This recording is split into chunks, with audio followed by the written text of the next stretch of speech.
orang yang pandai berakhlakul karimah, justru dia belajar ilmu akhlak kepada orang yang kurang ajar, kan gitu.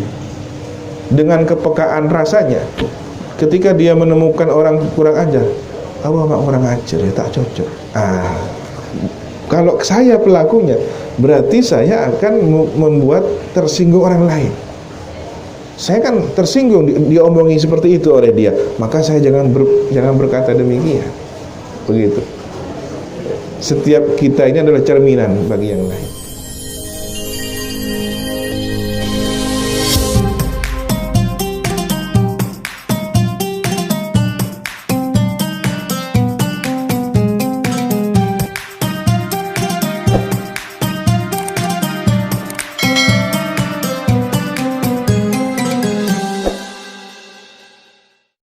Ada kajian Al-Adab Ma'allah, Al-Adab Ma'al Khalq. Doa yang sering diulang-ulang oleh Murabbir Ruh Abuya Sayyid Muhammad Alawi Al-Maliki, Allahumma rzuqna al-adab ma'al jami', Allahumma rzuqna al-adab ma'al jami'. Begitu beliau. Pernah satu ketika beliau dari kediamannya yang kita sebut villa, ya, beliau menyebutnya villa. Ini adalah rumah beliau bersama ailah, keluarga. Ya. Kemudian menuju ghurfah, Masya Allah, tempat beliau mutola'ah bersama santri, sholat, aktivitas hariannya di situ. Di tengah perjalanan antara villa dengan ghurfah, Masya Allah, beliau melintasi halaman rumah. Pagi kira-kira jam 6:30. Tiba-tiba di tengah perjalanan itu beliau berhenti sejenak, memandang merpati yang sedang berkeliaran, dan merpati ini seperti berbicara ini, dekat pada beliau, tidak takut, terus nyantar nyemak ini. Beliau diam makan. Agak lama beliau terus berjalan ke ghurfah, Masya Allah. Ada namanya Ami Anwa, Allah yarham, beliau sudah wafat. Ini penjaga pintu gerbang yang ditugasi setiap hari memberi makan merpati tersebut. Ya, kadang-kadang kita menghibur diri dengan ikut memberi makan merpati ini. Diberi makan gandum. Dipanggilnya Ami Anwa, ya Anwa, ta'an. Al-hamamah taqul le ta'kulu ni. Kenapa panjenengan kok ngasih makan saya, tapi setelah saya sudah ta'alluq kepada panjenengan tidak diberi makan? Sudahlah, kalau memang tidak mau diberi makan, biarkan kami mencari rezekinya Allah saja. Ternyata Ami Anwa ini lupa nggak ngasih makan. Tiap hari sudah dikasih makan. Akhirnya kan merpati ini sudah kulino, sudah ta'awad kalau di situ ada tempat makan, ya. Sudah datanglah ke sana. Begitu hari itu dia lupa, ya, muter-muter sampai pergi satu persatu, ya. Nah, ini lisanul halnya merpati berdialog dengan Abuya Sayyid Muhammad Al-Maliki. Sudahlah, tidak usah kasih makan kami, mending kami dibiarkan tawakul, ya. Jadi kita ini kalah tawakulnya dengan merpati. Subhanallah. Nah, apa dibalik peristiwa ini? Setingkat Abuya Sayyid Muhammad bin Al-Maliki sudah bisa berdialog dengan lisanul halnya Al-Aqwan ini, bahwa ada pelajaran, ada ibratan di ulil albab. Apa dibalik kelalaian seseorang tidak lagi memberi makan, kan gitu. Begitu juga orang yang ahlul adab, yata'allamuna al-adab min qalilil adab, kan begitu. Orang yang pandai berakhlakul karimah, justru dia belajar ilmu akhlak kepada orang yang kurang ajar, kan gitu. Dengan kepekaan rasanya, ketika dia menemukan orang kurang ajar, awak mak kurang ajar ya, tak cocok. Kalau saya pelakunya, berarti saya akan membuat tersinggung orang lain.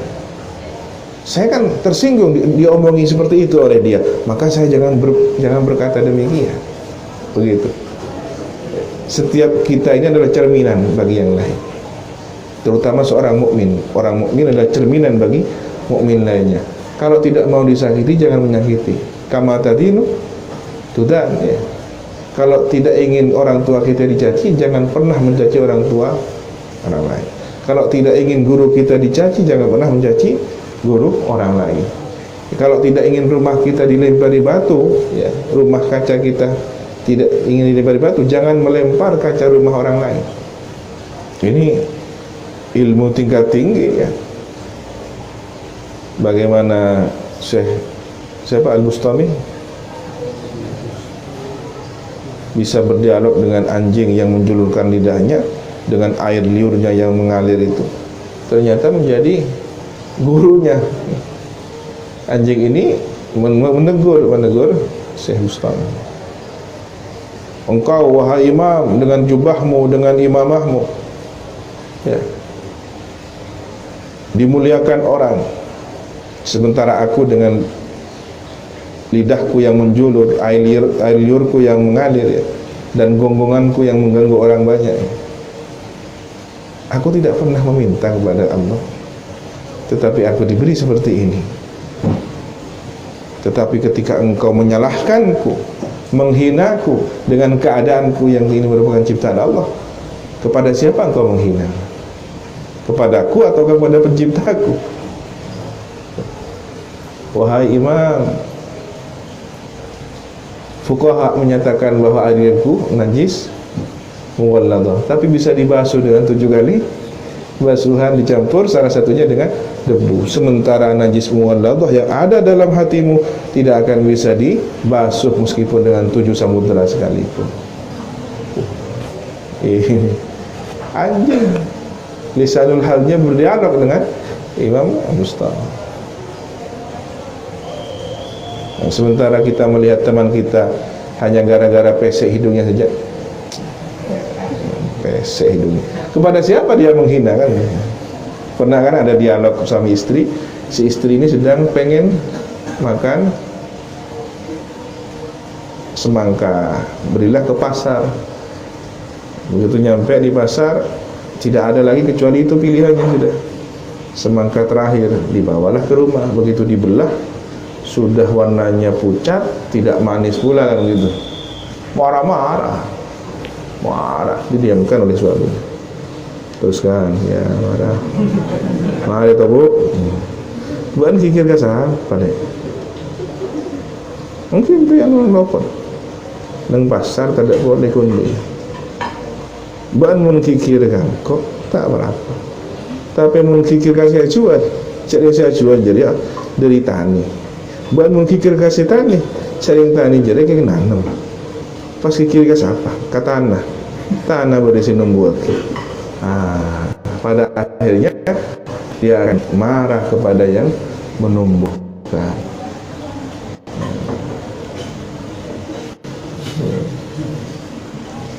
Bismillah bercelok, ya alhamdulillah gitu. Rezekinya seperti itu. Makanya Rasulullah tidak pernah nyaci makanan. Begitu tidak selera, ya tidak selera. Tabiatnya manusia tidak selera, tapi mencaci tidak. Ya. Begitu Siti Aisyah salah ngasih aduan, Masya Allah, minumanmu hari ini istimewa. Sini, kita berbagi.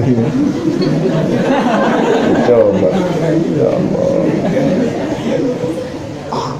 Kok era itu orang banyak, enggak gitu.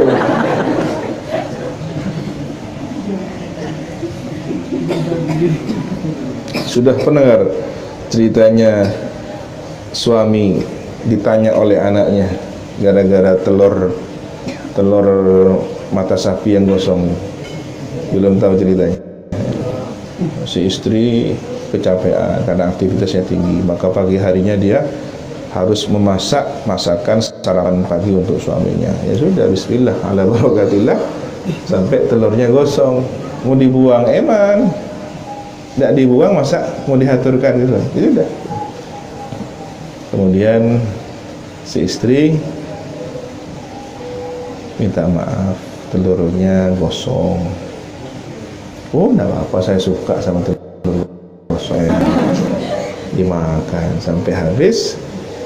Istrinya sudah ke belakang cuci piring atau apa, anaknya nanya, ayah benar-benar suka nggak sama telur gosong? Nah, sini ya.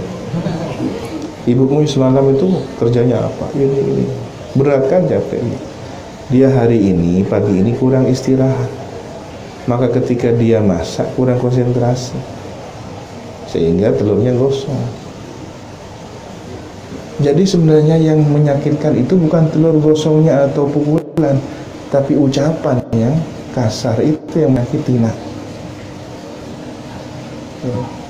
ini pelajaran untuk anaknya kelak ketika dewasa.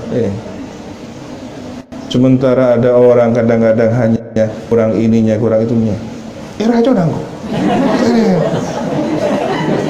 Boleh. Kadang keluar, dah, lama. Nyari baru kok. Ini yang menyakitkan, bukan soal masakan yang tidak enak. Tapi